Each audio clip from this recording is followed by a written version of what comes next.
Hola, buen día, ¿cómo están? Bienvenidos a lo que sería Noticiero. Estamos en otra edición, 10:01 de la mañana. Estamos acá en la ciudad de Buenos Aires. Hoy estamos en otro lugar por cuestiones de salud, pero todo bien. Estamos acá simplemente haciendo reposo. Tenemos en comunicación, vamos a algo muy importante, además de todas las noticias que tenemos como todos los viernes, tenemos en comunicación al padre Carlos Gómez, corrígeme por favor, padre, párroco de la iglesia Estela Maris de Punta Lara, Ensenada, y es uno de los miembros activos del grupo de curas en la opción por los pobres. ¿Tenemos en comunicación al padre? Muy buenos días, y sí, es correcto lo que acabas de presentar. Estoy ahí en Punta Lara, un lugar sobre la orilla del Río de la Plata, este, una zona muy linda. ¿Cómo le va, padre? Mi nombre es Natalie. Usualmente estamos en el estudio, pero me acabo de operar, así que estoy acá a distancia. Padre, le Bueno, quería Natalie, comentar. una bendición que te mejores. Muchas gracias. Padre, entonces, Opción por los Pobres, tengo entendido que es un colectivo de diferentes sacerdotes comprometidos con la justicia social y la defensa de los sectores más vulnerables de la sociedad argentina. ¿Hace cuánto está este colectivo activo? Se continúa desde el 1986, digamos, Sí. de lo que había sido el grupo de curas del Tercer Mundo, que se disolvió en el año 74. Se reencuentran después de pasada la dictadura, un poco como para ver quiénes habían quedado vivos o quiénes no estaban exiliados. Y bueno, y a partir de ahí, de ese primer encuentro que se hizo llamándose Curas Amigos, al año siguiente volvieron a encontrarse ya con este nombre de Curas en la opción por los pobres, que nosotros hace unos años le pusimos por los y las pobres. O sea, desde que se empezó a usar este lenguaje más inclusivo, bueno, hicimos esa pequeña modificación en nuestro nombre. ¿Y Y bueno, este y es colectivo como actúa a que nivel nacional o simplemente es más en la provincia de Buenos Aires o en todo lo que sería Buenos eh, Aires? sí, es un colectivo a nivel nacional. Tenemos como un grupo grande acá en la provincia de Buenos Aires, grande, o sea, pequeño, pero digo, como el grupo más numeroso está acá en la provincia de Buenos Aires.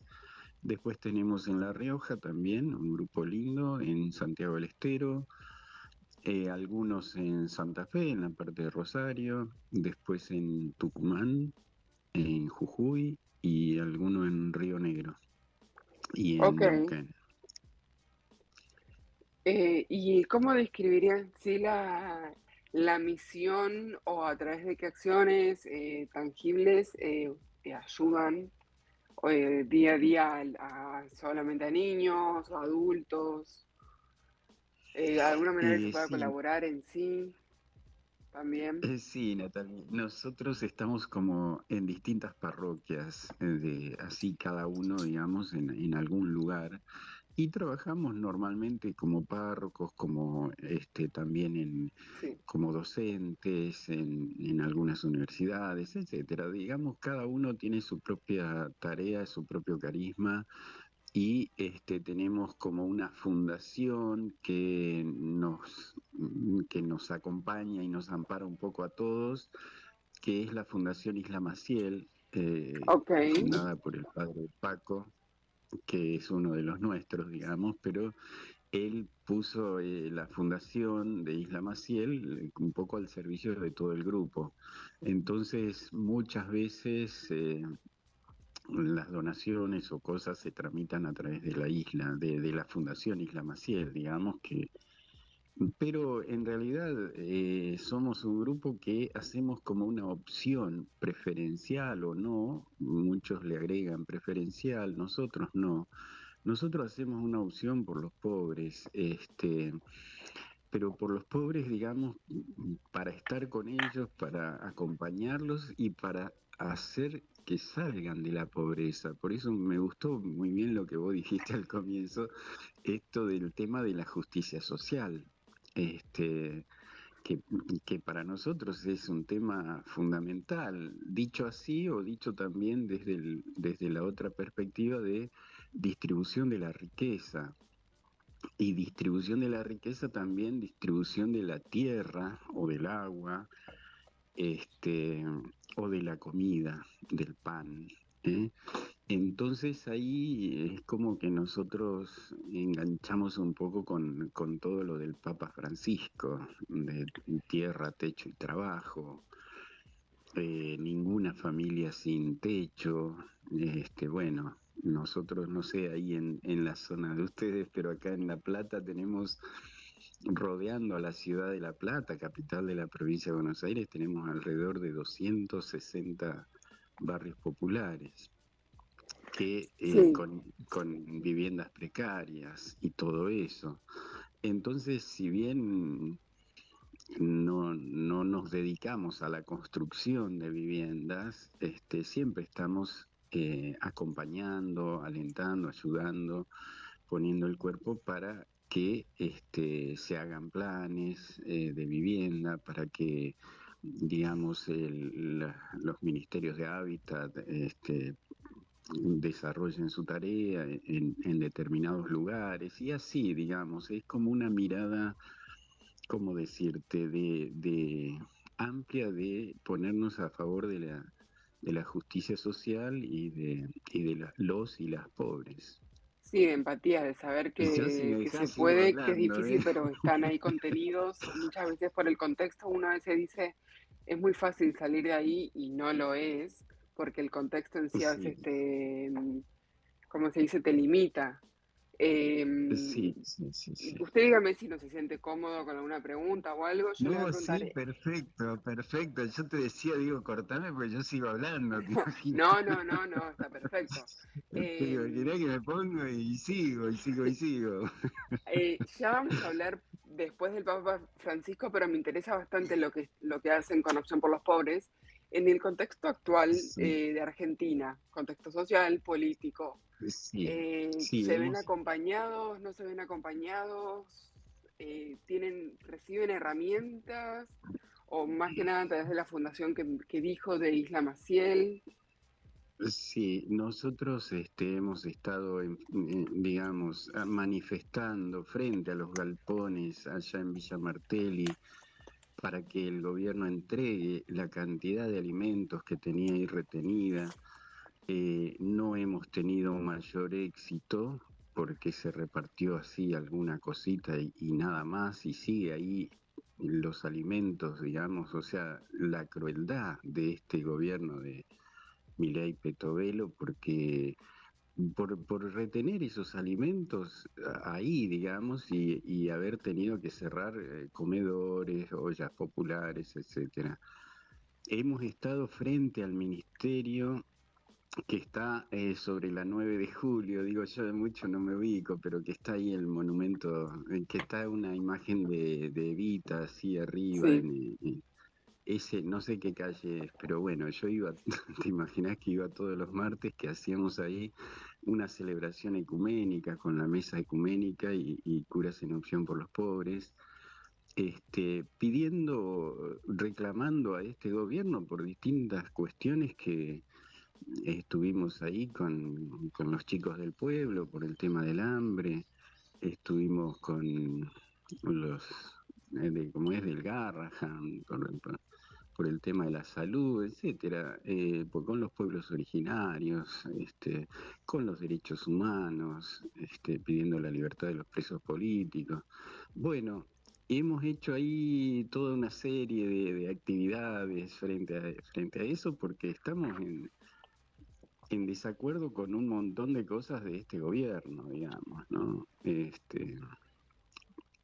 Totalmente en desacuerdo porque vemos bueno, que si bien hay como un índice que dice que bajó la pobreza, este, de todos modos hay cuestiones que para nosotros siguen estando y que las seguimos reclamando, digamos, ¿no?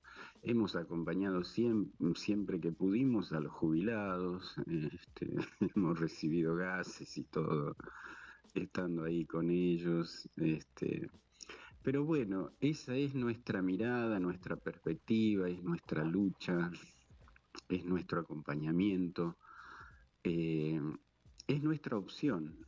No podríamos nosotros hacer otra cosa y lo hacemos desde la fe y desde nuestra pertenencia eclesial. Ah, y ahí nos sentimos un poquito como acompañados y avalados por el Papa Francisco por su ser, por sus enseñanzas, por su forma de ser. Sí, Y una noticia lógicamente que nos... que impactó al mundo, ya nos la veníamos ver un poquito porque estuvo Sí, 38 días, si no me equivoco, internado, pero bueno, nosotros siempre quedamos que era eterno y queríamos que esté ahí siempre el Papa Francisco. sí, sí, sí. ¿Cómo le cayó la noticia a usted, al grupo? Eh, Fue una enorme, sí, una enorme conmoción y una tristeza. Realmente cuando le dieron el alta nosotros pensamos, bueno, va a ir mejorando de a poquito, pero parece que no. Va, yo pienso ahora, viste, con el diario del lunes, como decimos, pienso que no, sí, que él pidió irse de la clínica para bueno, pasar sus últimos días, en contacto lo más posible con su pueblo. que era lo que él Es siempre lo que yo hacía. La verdad que fue pienso, un ¿eh? papa completamente disruptivo. Es lo que a mí se me ocurre, Natalino. Pero bueno, visto así desde ahora, realmente fue una gran tristeza, pero a la vez, como nos decía el obispo acá, un enorme agradecimiento, ¿no? O sea, es más grande el agradecimiento que la tristeza. El agradecimiento por haber tenido un papa argentino, latinoamericano, en miles de años, Sí, lo cual históricamente mirado, ya de por sí, por el solo hecho, era un acontecimiento enorme. Pero después también por esto que vos decís, de ser un personaje disruptivo en un montón de cuestiones y de haber tenido siempre la valentía de dar los pasos que él consideraba que había que dar, digamos, sea frente a, en el caso de los inmigrantes, en el caso de los movimientos sociales, en el caso de, bueno, de los presos, de tantas y tantas, y en el caso también de hacia adentro de la iglesia, ¿no? El tema de los zapatos que tanto se habló, y sí, y bueno, y tantos hasta su otros, el estar muerte él decidió estar en un cajón, él nunca quiso usar el exacto, anillo de también oro. esto.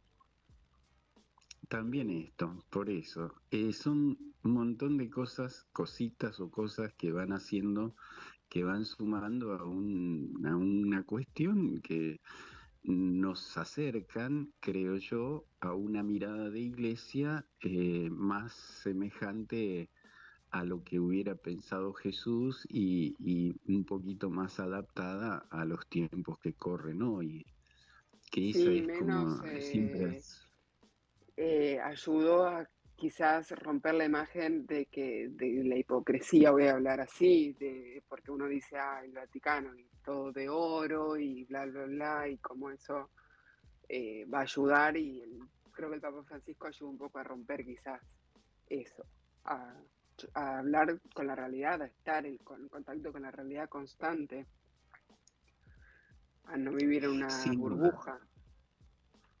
Sí, sí, sí, sin duda. Lo primero que hizo fue tratar de dejar el Palacio Vaticano y ponerse ahí en la casa de hospedería, en la casa de Santa Marta. Pero hay un montón de cosas que uno agradece, ¿no? Que él se presenta, bueno, esta es una cuestión muy interna, muy eclesiástica, por decirlo, que él se presenta como el obispo de Roma, no como el sumo pontífice. Parece una pavada, pero esto lleva siglos de historia detrás y, y es algo que te marca una postura distinta, no de dominio, sino de servicio, y eso sí que es grande, y no de soberbia o de ponerte por arriba, sino de claro, humildad. Y eso sí. también es grande. Va a ser difícil Entonces, para el nuevo papa. eh, no, no se lo puede reemplazar, no, pero va a ser va, no sé. difícil. Vamos a ver quién viene y qué mirada tiene y qué hace, ¿no? Porque yo creo que, bueno, han pasado 12 años y ahora los nuevos cardenales tienen que decir, bueno, a ver, yo siempre me oriento por el tema del enemigo. Eh, digamos, ¿a quién van a considerar el enemigo? Y en base a eso, ¿a quién van a elegir para poder enfrentar a ese enemigo? eh, Enemigo en el sentido amplio, así, del que piensa distinto, no, sino del que combate un mundo más justo y más solidario, ¿no? En ese sentido, no enemigo en el sentido de voy, me enfrento, me peleo con el otro, no, no, no. Enemigo en el sentido de que el que quiere un mundo más justo y más solidario y más fraterno, y el que no lo quiere, el que quiere un mundo más individualista, más guiado por el más fuerte y sometido el más débil. O sea, ese es el enemigo que va cambiando con el tiempo y con el paso de los años. Y entonces en base a esa idea de quién consideramos en este momento que es como el enemigo de este reino, de este mundo que quería Jesucristo, en base a eso se va a definir la persona o se va a votar a la persona que entiendan. Entonces, más allá de que haya una continuidad o una discontinuidad, yo entiendo que va a ser, que se va a poner a la persona que crean indicada para el rumbo que entienden que hay que seguir. Si no me Sí, equivoco, hay parece creo que muy, 20 obispos, puede ser Argentina de los 146, algo así. ¿cómo? Que si no me No te escuché. equivoco, Ajá. hay creo que aproximadamente 20 representantes de Argentina que van a votar, No, no, creo que son ¿no? 3 o 4. Ah, Sí, entonces sí, sí, sí. Pero de leí todos mal. modos, aunque fueran 30, tienen que tener mayoría y nadie tiene esa mayoría, digamos. Pero eh, se le va a hacer difícil en el sentido de que agradecemos y de que el Papa Francisco ha dejado una huella hermosa dentro de la iglesia y dentro de los no cristianos sobre todo, ¿no? Me decía, justo ayer me decía una señora, porque hicimos ahí en Punta Lara una celebración de despedida, de adiós al Papa Francisco desde Ensenada. Ensenada despide al Papa Francisco. Bueno, y una señora me dice, voy a ir con mi hija de 14 años porque ella dice nunca fue creyente ni nada así, pero lo sintió mucho al Papa Francisco dice, y quería estar en alguna misa, en alguna celebración por él, para despedirlo. Una chica de 14 años, adolescente, que no tuvo una formación cristiana ni nada, ¿no? Y Sí. me parece que eso es como un indicador de algo que se dio a nivel mundial, de gente que no era cercana ni mucho menos a la iglesia, pero sí a la figura de una persona que es como una voz Por las autorizada minorías, por las y minorías, humana y sí, cercana. Sí, sí. sí, sí. Padre, le hago dos últimas preguntas en conjunto y ya no le quito más de su tiempo. Eh, ¿Alguna vez tuvo algún encuentro con Francisco antes de que sea papa? Y en sí, Mm, mucha gente vi que lo criticaba ahora post-mortem por el hecho de que nunca vino a sí, Argentina. sí, No sé cómo usted cree, sí. por qué fue la razón o qué sé yo. Yo la verdad que agradezco que haya sido nuestro representante por 12 años, no hay que guardarle ningún rencor, por supuesto. Pero mucha gente le cayó mal eso de que nunca vino a Argentina, siendo papa. Sí. Sí, bueno, a mí también, a mí me hubiera gustado que viniera. Viste, digo, si hubiera sido yo, a la semana estaba acá, viste, tomando mate ahí en el Bajo Flores con los cartoneros, y después me iba. Pero yo hubiera venido, o sea, es distinto, yo lo pienso así más desde lo cotidiano, desde lo compañero, pero bueno, lógicamente que tiene que haber otras formalidades y otras cuestiones, ¿viste? Que yo no las alcanzo a ver ni a entender. A mí, como persona y como argentino y como cura, me hubiera gustado que viniera. Y ya te digo, y no, no sé si no decirte al otro día, pero sí a la semana, a las 2 semanas, que ya se acomodó ahí hacerse una visita, ¿viste? A su patria. Pero bueno, no se dio, no se dio. Yo para mí es una deuda.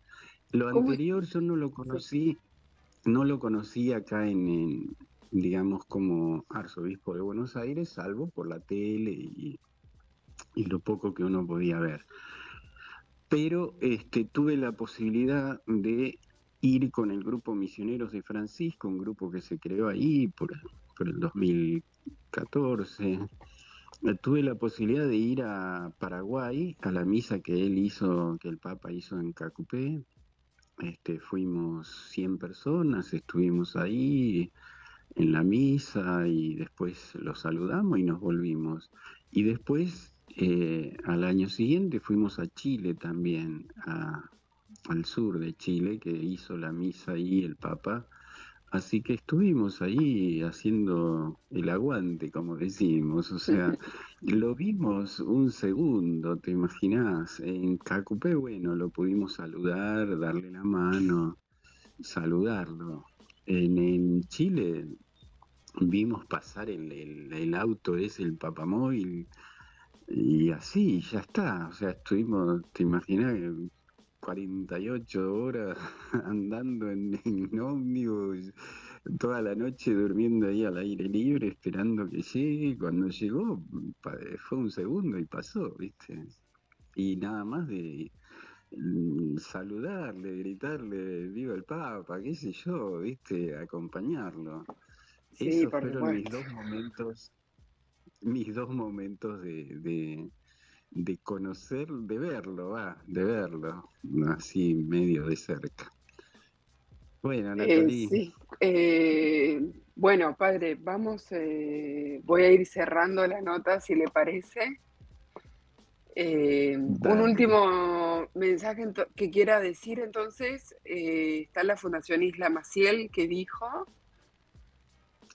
Sí, sí, sí, sí. Fundación Isla Maciel, cualquier ayuda que quieran hacer. A veces la gente hace donaciones por ejemplo, de muebles o heladeras o cosas que no perfecto, los usa.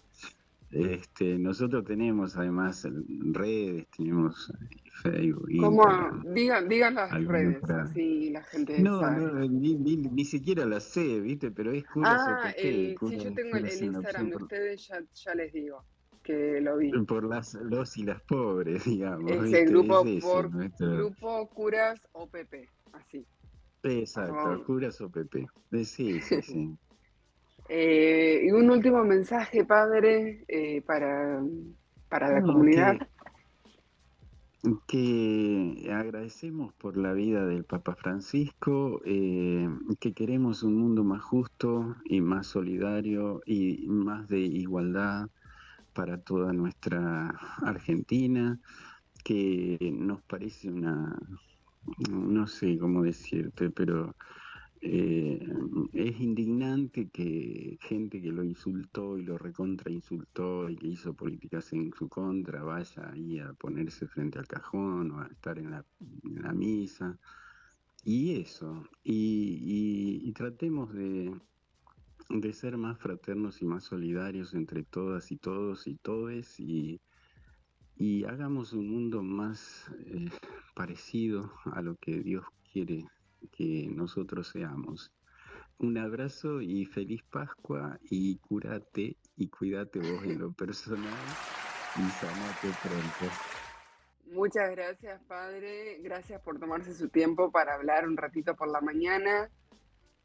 Bueno, Lo despedimos, muchas gracias, Carlos Gómez, del colectivo Opción por los Pobres.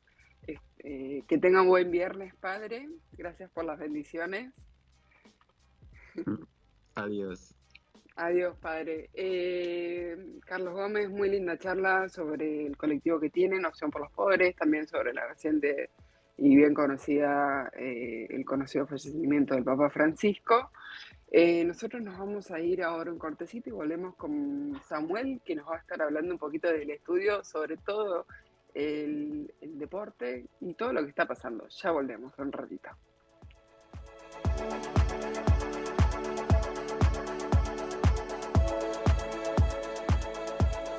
El mundo continúa despidiendo al Papa Francisco, que falleció a los 88 años, producto de un derrame cerebral e insuficiencia cardíaca en la residencia de Santa Marta en las primeras horas del pasado lunes 21 de abril.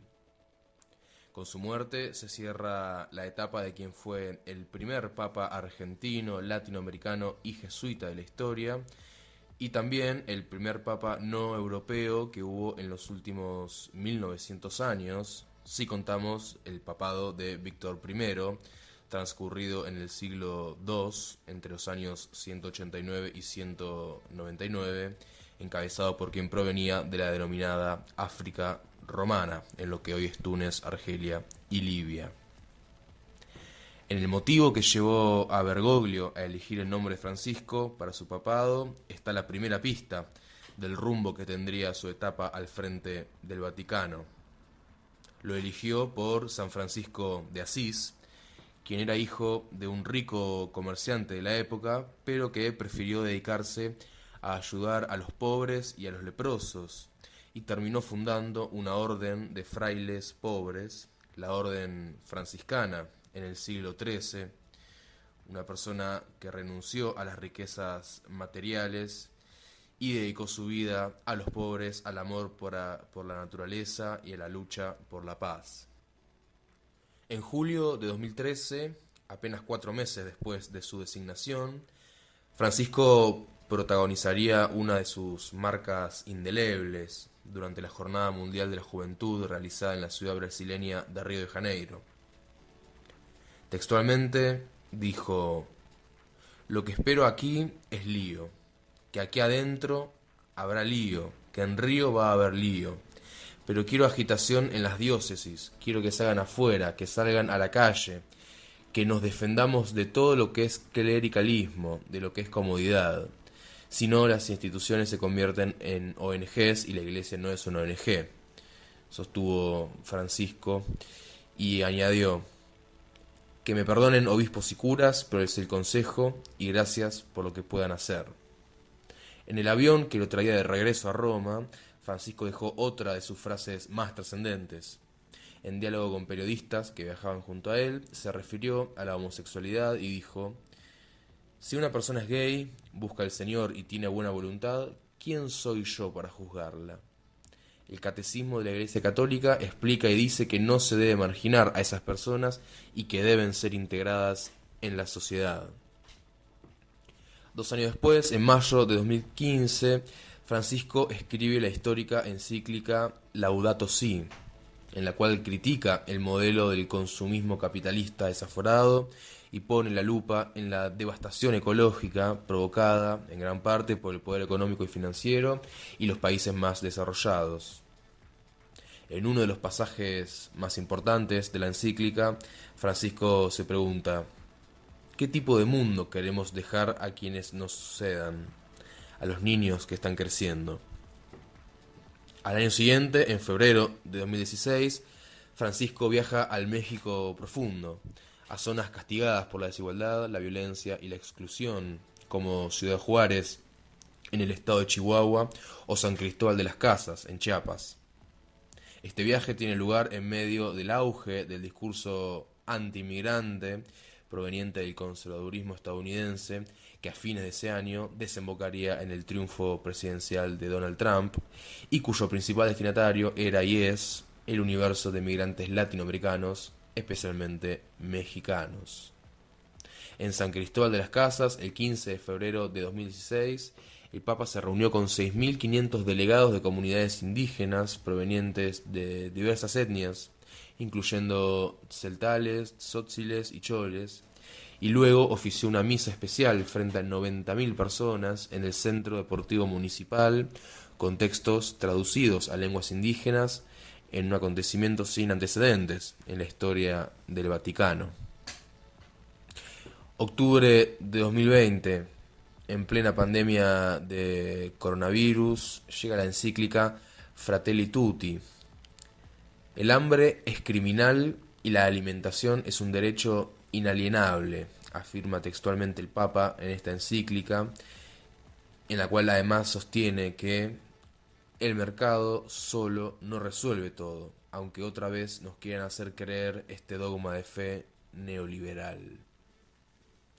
Al año siguiente, octubre de 2021, durante el cuarto encuentro mundial de movimientos populares, Francisco pidió en nombre de Dios a los grupos financieros y organismos internacionales de crédito, textualmente, que permitan a los países pobres garantizar las necesidades básicas de su gente y condonen esas deudas tantas veces contraídas contra los intereses de esos mismos pueblos.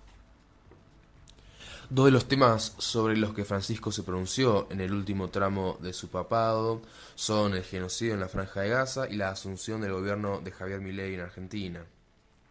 Respecto al primer tema, desde un primer momento, Francisco pidió por la liberación de los rehenes israelíes secuestrados por el grupo terrorista Hamas, luego del 7 de octubre de 2023, y a la vez repudió la invasión militar criminal ordenada por el primer ministro israelí Benjamin Netanyahu en la Franja de Gaza, sobre la cual pidió investigar si los crímenes cometidos por las fuerzas israelíes en el marco de esa operación califican como un genocidio. En diciembre pasado rezó ante un pesebre con un niño Jesús con una kefia, la tela que constituye un símbolo de la lucha del pueblo palestino.